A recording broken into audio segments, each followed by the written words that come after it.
Assalamualaikum warahmatullahi wabarakatuh. Bismillah, alhamdulillah, wassalatu wassalamu ala rasulillah Sayyidina wa maulana Muhammad ibn Abdillah wa ala alihi wa sahbihi wa man tabi'ahudah ila yaumil qiyamah.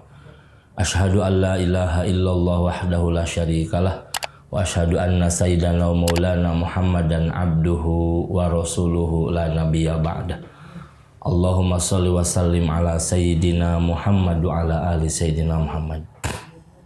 Hadirin para pemirsa Sinyal Islam Indonesia dimanapun berada, alhamdulillah pada kali ini kita bisa bertemu bertatap muka dalam pembahasan kitab Tauhid yang insya Allah pada pembahasan ini kita akan membahas tentang sifat hayatnya Allah Subhanahu wa Ta'ala. Atas izin dan iradat Allah Subhanahu wa Ta'ala, maka pertemuan kali ini mudah-mudahan termasuk pertemuan yang makbul mabrur indallah, dan mudah-mudahan sholat kita, qiyamul lail kita, zikir kita, baca Quran kita mudah-mudahan makbul mabrur indallah. Amin ya Allah ya rabbal alamin. Wa yajibu pihaqi ta'ala al-hayatu. Allah Subhanahu wa Ta'ala wajib tersifati oleh sifat hayat. Sifat hayat itu adalah Allah yang maha hidup. Sifat hayat itu adalah Allah yang maha hidup. Bahkan sifat hayat adalah hiya sifatun qaimatun bidzatihi ta'ala. Sifat hayat adalah sifat yang qadimah. Qadimah itu sifat yang terdahulu, dan dahulunya itu tidak ada awal. Jadi ini mulazamah dengan zat Allah Subhanahu wa Ta'ala. Zat Allah wujud, maka sifat hayatnya pun wujud. Zat Allah qadim, sifat hayatnya pun qadim. Qadimnya zat Allah tidak ada yang mendahului. Qadimnya zat Allah tidak ada yang mengqadimkan. Dahulunya Allah tidak ada yang mendahului. Nah, begitu pula sifat hayat. Sifat hayat termasuk sifat qadimah yang dahulu. Dahulunya sifat hayat tidak ada yang mendahului. Dan qaimah bidzatihi ta'ala, sifat hayat senantiasa ada pada zat Allah SWT. Sifat hayat senantiasa ada di dalam zat Allah Subhanahu wa Ta'ala. Tidak boleh Allah terlepas daripada sifat hayat, dan mustahil Allah terlepas daripada sifat hayat. Karena sifat hayat qaimah bidzatihi ta'ala, senantiasa ada dalam zat Allah SWT. Seperti kita hidup, hidupnya kita ada dalam zat kita sekarang. Saya hidup. Nah, hayatnya saya ada dalam zat diri saya sendiri. Bapak hidup. Hidupnya Bapak ada di dalam zat Bapak sendiri. Ibu hidup, hidupnya ibu ada di dalam zat ibu sendiri. Qaimah bidzatihi ta'ala, tidak akan terlepas dari zat Allah Subhanahu wa Ta'ala. Beda dengan hidup kita. Hidup kita mah ada awalnya, ada akhirnya. Hayat kita itu ada awalnya. Kapan hayat kita itu awal? Hayat kita, awalnya kehidupan kita itu adalah ketika malaikat meniupkan nyawa. Jasad kita masih ada di dalam rahim ibu kita. Jadi kalau menurut agama, maka ketika Allah meniupkan nyawa, ketika Allah meniupkan ruh pada zat kita, pada jasad kita, itu di usia 4 bulan kehamilan. Jadi di usia 4 bulan kehamilan, di masa itulah Allah meniupkan roh pada zat kita. Sudah mulai ada kehidupan. Tetapi menurut ahli kesehatan, yang pertama yang akan terlihat itu adalah detak jantung. Tuk, tuk, tuk, detak jantung. Itu di bawah 4 bulan sudah bisa kelihatan detak jantung. Bahkan sudah bisa terdengar detak jantungnya. Berarti nyawa sudah ada. Betul. Sebelum 4 bulan, nyawa sudah ada. Tetapi jasad kita belum sempurna. Nah, di usia 4 bulan itulah jasad janin sudah sempurna. Kepala sudah berbentuk, muka sudah ada, tangan sudah ada, ke bawahnya, semuanya sudah sempurna. Di usia 4 bulan, di sanalah mulai ada kehidupan. Jadi ada mulanya. Hayatnya manusia, hidupnya manusia ada mulanya. Kapan mulanya hidup manusia? Taruh di usia 4 bulan kehamilan. Hidup sampai usia 7 bulan, 8 bulan, bahkan sudah bisa menendang, memukul dalam rahim ibunya. Keluarlah ke alam dunia ini, hidup, ditandai hidup dengan menangis histeris. Hidup sampai dia anak-anak, remaja, dewasa, orang tua, wafat. Maka manusia ada akhirnya. Kapan kehidupan manusia ada akhirnya? Ketika roh berpisah dari jasad kita.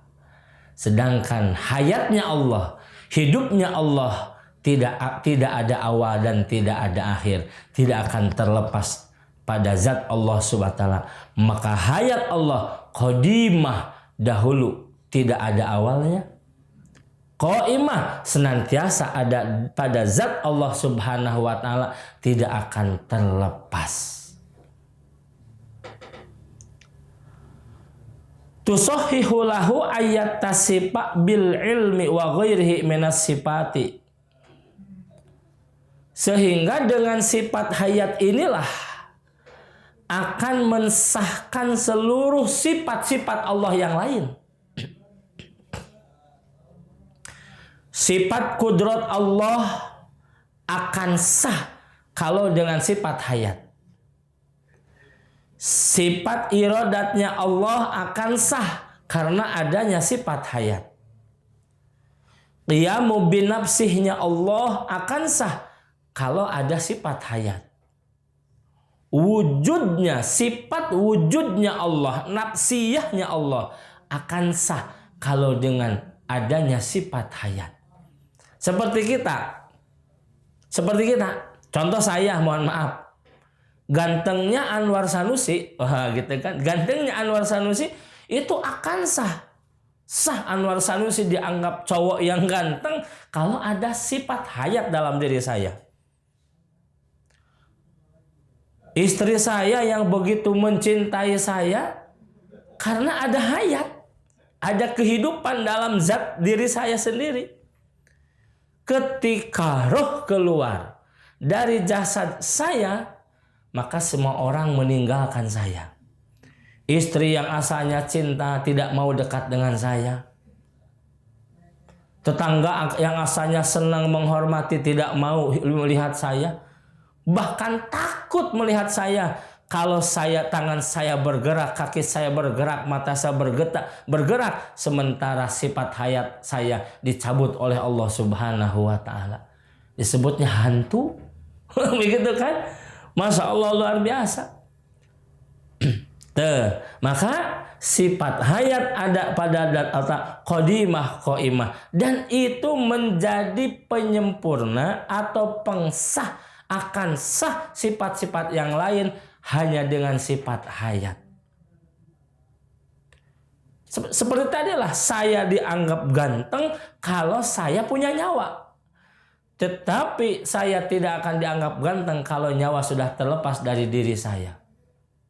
Mohon maaf, ada artis ganteng luar biasa, cantik luar biasa, cantiknya luar biasa. Kira-kira bapak-bapak, ibu-ibu suka nggak sama artis yang ganteng, luar biasa, yang cantik luar biasa, kalau dia tidak punya nyawa?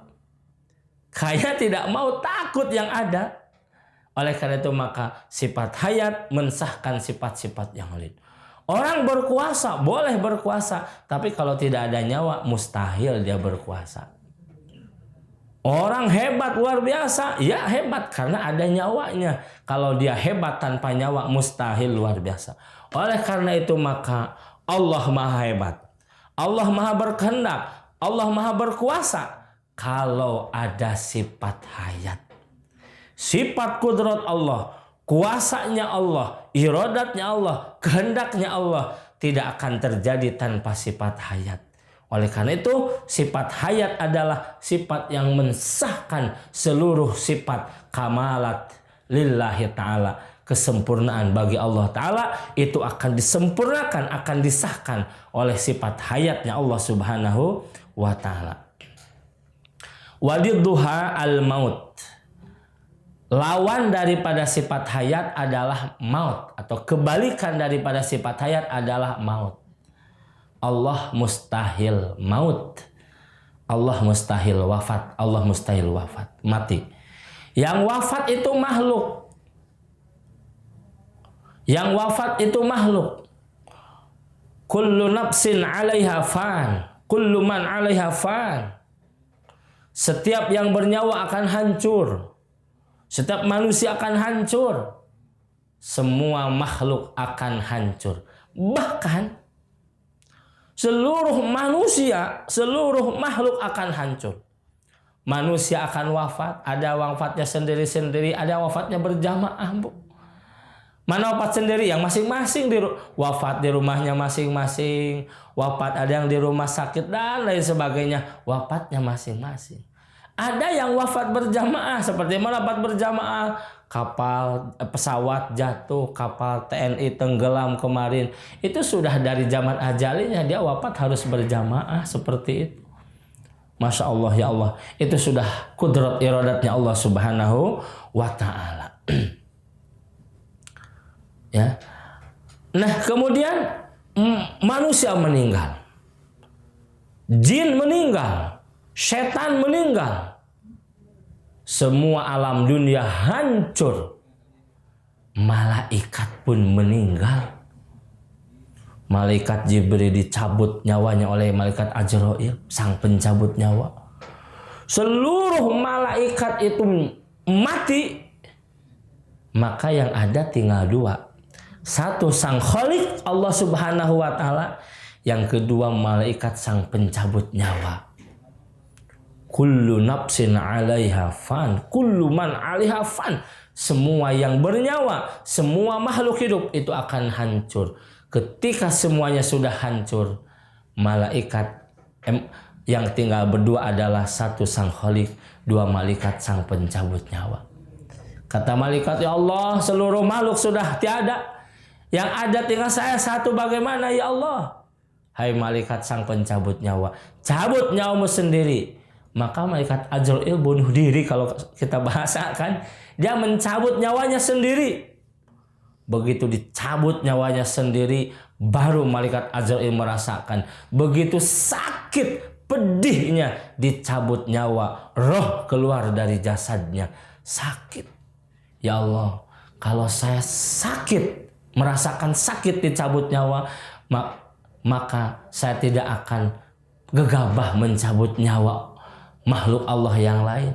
Maka kan malaikat enak, malaikat itu tuh enak mencabutnya tuh berat dicabut tanpa perasaan. Baginda Rasulullah Sallallahu Alaihi Wasallam, kekasih Allah Subhanahu Wa Taala, begitu oleh Allah diperlihatkan rasa sakitnya dicabut nyawa. Ketika yang pertama dicabut nyawa adalah dari Ibu Jari, Rasul merasakan sakitnya, menjerit sampai menggigil sampai ya Allah menahan rasa sakitnya. Kemudian dari Ibu Jari dicabut lagi nyawanya sampai sampai mata kaki. Rasul merasakan sakitnya luar biasa. Dari mata kaki dicabut lagi nyawa sampai lutut. Wah, Rasul menahan sakitnya luar biasa, dicabut nyawa sampai lutut. Bahkan keringat kecil besar keluar. dari tubuh, dari wajah Rasulullah Sallallahu Alaihi Wasallam sampai Sayyidatuna Aisyah, Siti Fatimah mengelap wajah Rasul yang penuh dengan keringat. Masya Allah. Di pinggir Rasulullah Sallallahu Alaihi Wasallam ada malaikat Jibril yang memalingkan mukanya. Sampai Rasulullah bertanya, wahai Jibril, kenapa kau memalingkan muka kepadaku? Apakah kau tidak sudi melihatku? Apakah kau jijik melihatku? Jawab malaikat Jibril, ya Rasulullah, bukan aku tidak sudi melihat wajahmu, bukan aku tidak mau melihat wajahmu, tapi aku tidak tega melihat kekasih Allah begitu merasakan sakitnya dicabut nyawa. Allah ya Rahman ya Rahim. Rasulullah sendiri merasakan sakitnya dicabut nyawa. Dari lutut nyawa dicabut sampai pinggang. Masya Allah, sakitnya dicabut nyawa. Jadi dicabutnya itu bukan ada yang dicabut nyawa langsung lepas begitu saja, tapi ada yang perlahan. Masya Allah. Ini yang perlahan ini menyakitkan luar biasa. Yang sekaligus pun menyakitkan luar biasa. Yang sekaligus pun menyakitkan luar biasa. Ya Allah ya Rahman ya Rahim. Pernah satu kali ketika saya naik kendaraan umum, bis yang kendaraan yang di depan itu tabrakan dengan motor, maka si pengendara motor terpental di hadapan saya sendiri. Kebetulan saya di bangku paling depan, tidak mas sendiri, langsung meninggal ketika itu.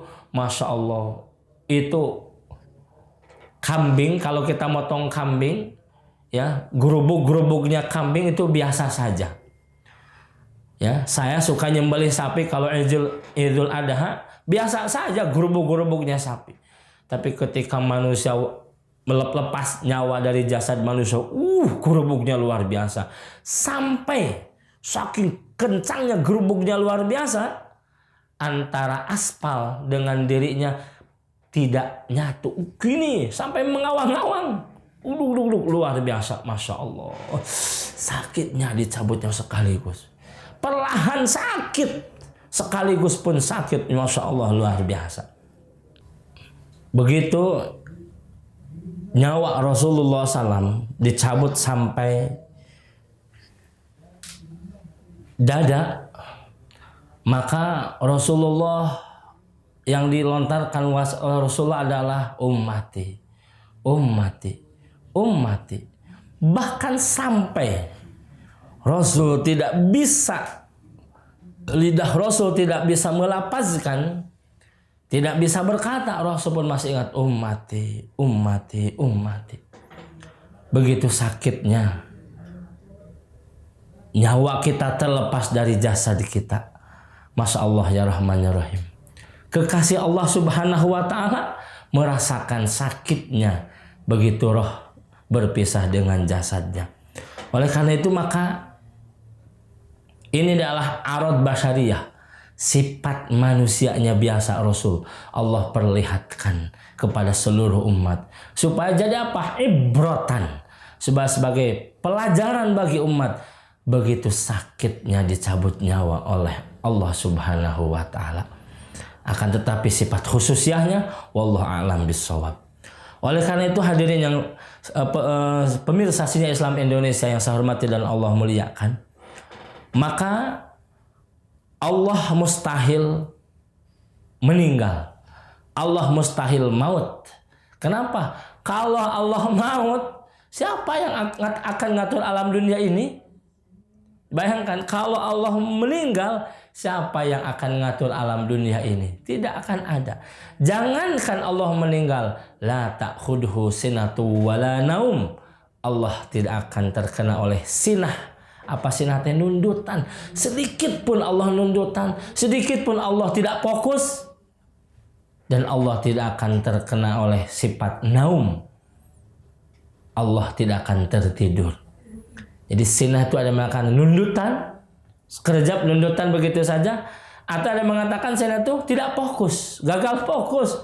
Bayangkan kalau kita bawa mobil di jalan tol yang dengan kecepatan tinggi, 1 menit saja tidak fokus, apa yang akan terjadi? Naudzubillah, summa naudzubillah. Allah yang mengatur seluruh alam. Allah yang mengatur seluruh makhluk. Di lautan Allah atur, di daratan Allah atur, di udara Allah atur, bahkan antariksa pun semuanya Allah atur. Kalau 1 detik, 1 menit Allah sinnah, gagal fokus. Kalau 1 detik Allah nundutan saja, maka apa yang akan terjadi? Masya Allah, yakin kiamat akan terjadi. Hancurnya alam semesta, tabrakannya planet-planet, air laut tumpah ke darat, gunung meletus, yakin akan terjadi. 1 detik, 1 menit saja kalau Allah sinnah. Maka la ta'khuduhu sinatu wala naum. Jangankan meninggal, tertidur pun mustahil bagi Allah. Gagal fokus pun mustahil bagi Allah. Nundutan pun mustahil bagi Allah. Oleh karena itu maka Allah mustahil maut. Allah berfirman di dalam Al-Quran, Allahu la ilaha illa huwal hayyul qayyum. Allah itu adalah zat la ilaha, yang tidak ada Tuhan illa huwa, kecuali hanya Allah. Tidak ada yang pantas untuk dipertuhankan kecuali hanya Allah. Manusia tidak boleh mempertuhankan jabatan. Manusia tidak boleh mempertuhankan wanita, tahta dan lain sebagainya. Yang pantas untuk dipertuhan adalah hanya Allah Subhanahu wa taala. Al-Hayyu, Allah yang maha hidup, hidup qadimah qaimah bidzati ta'ala. Al-Qayyum, Allah yang maha berdiri, tidak membutuhkan lain. Beda dengan manusia. Manusia bisa berdiri, butuh bantuan orang lain. Contoh, pejabat tinggi akan mentereng jabatannya di posisi paling tinggi, itu butuh anak buah. Ini kan pejabat tinggi, ke bawahnya gini ngatur. Gitu, organisasinya begitu. Kenapa? Karena dia akan jadi pejabat yang mentereng hebat karirnya kalau ditopang oleh anak buah yang disiplin dan loyalitas tinggi. Salah satu contoh, presiden akan duduk di kursi presiden yang paling tinggi, jabatan paling tinggi. Dia butuh suara rakyat. Allah Al-Qayyum, yang tidak butuh sama bantuan yang lain. Bahkan Al-Hayyu Al-Qayyum di dalam Al-Quran itu ada 3. Yang pertama, Allahu la ilaha illa huwal hayyul qayyum. Allah lah zat, la ilaha, tidak ada Tuhan selain illa huwa, selain Allah, al-hayyu al-qayyum. Yang kedua, di dalam Al-Quran, Alif Lam Mim, Allahu la ilaha illa huwal hayyul qayyum, nazzala alaikal kitaba bil haqq. Nazzala, yang telah menurunkan, alaika kepadamu, al-kitaba, pada kitab, bil haq, dengan hak, dengan kebenaran. Yang ketiga, wa'anatil wujuh lil hayyil qayyum. Qayyum di sini adalah al-azaliyah, al-abadiyah.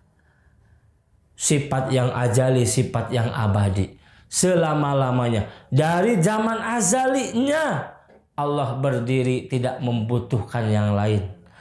Dari zaman ajalinya Allah tidak membutuhkan bantuan yang lain.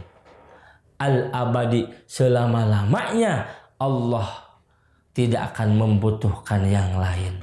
Beda dengan makhluk. Makhluk masih selalu butuh yang lain. Orang kaya butuh sama orang yang miskin. Orang miskin butuh sama orang kaya. Maka di dalam bab fikih ada mustahik, ada muzaki. Untuk apa? Mustahik butuh muzaki, muzaki butuh mustahik. Penerima zakat butuh bantuan daripada zakat orang lain. Orang yang muzaki, yang menyerahkan zakat pun butuh orang yang menerima zakatnya.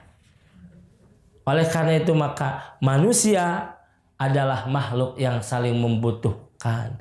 Makhluk Allah yang lain pun adalah saling membutuhkan. Hanya zat Allah yang tidak membutuhkan.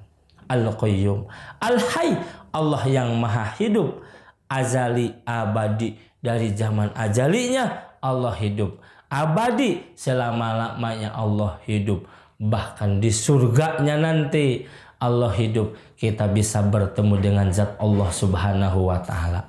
Di dalam hadis dikatakan, berhubungan dengan bulan puasa, lis-shaim farhatani, farhatun indal fitri wa farhatun indal liqa'i rabbi. Untuk orang yang berpuasa ada dua kebahagiaan. Satu kebahagiaan ketika fitri. Fitri di sini adalah bisa bahagia ketika datang waktu maghrib. Bayangkan keringnya tenggorokan karena menahan haus, krempengnya perut karena menahan lapar, letih lesunya badan karena tidak ada asupan minuman dan makanan di siang hari, sementara aktivitas harus berjalan terus. Begitu datang waktu maghrib, yang paling nikmat adalah ketika kita menyantap makanan yang sudah dihidangkan. Air putih kita minum, bahkan air manisnya, sirupnya, rujaknya kita minum, sirupnya kita minum, kurma kita makan, makanan yang dihidangkan. Ya Allah, hikmah puasa itu kita bisa merasakan lezat dan nikmatnya makan. Bayangkan kalau tidak ada puasa, bayangkan kalau tidak berpuasa, minum itu hal biasa. Haus, minum, lapar, makan, hal biasa. Tetapi ketika bulan puasa, Masya Allah, nikmatnya minum, nikmatnya makan akan terasa di waktu maghrib indal fitri. Kemudian yang kedua, fitri yang keduanya adalah orang bahagia ketika Idul Fitri. Dia sudah tamat menuntaskan kewajiban Allah, berpuasa sebulan penuh. Ketika datang Idul Fitri, merasa berbahagia, malamnya takbir. Kemudian sebelum dilaksanakan Idul Fitri, takbir mengagungkan asma Allah. Dilanjutkan dengan sholat Idul Fitri dan khutbah Idul Fitri, bersalam-salaman dengan tetangga, dengan saudara. Maka pada waktu itu kayaumi waladathu ummuhu, dosa kita bersih seperti bayi yang terlahir dari rahim ibunya. Dosa kita kepada Allah akan hilang. Allah berikan pengampunan dengan sebab kita melaksanakan puasa. Dosa kita kepada semua manusia akan hilang dengan bersalam-salaman sesama kita. Maka pada hari itu kayaumi waladathu ummu, seperti bayi yang terlahir dari rahim ibunya. Bahagia yang kedua adalah nanti di surga orang yang berpuasa akan berbondong-bondong untuk bertemu dengan hadrah Allah di maqam Qudsiyah. Begitu bahagia kita bertemu dengan zat Allah di maqam Qudsiyah. Masya Allah. Ada seorang, saya punya saudara, bibi saya sendiri, Masya Allah, bersalaman dengan SBY waktu zaman presiden. Katanya tangannya masih harum selama 1 minggu. Diceritakan di mana-mana begitu bahagianya bersalaman dengan sang presiden waktu dulu.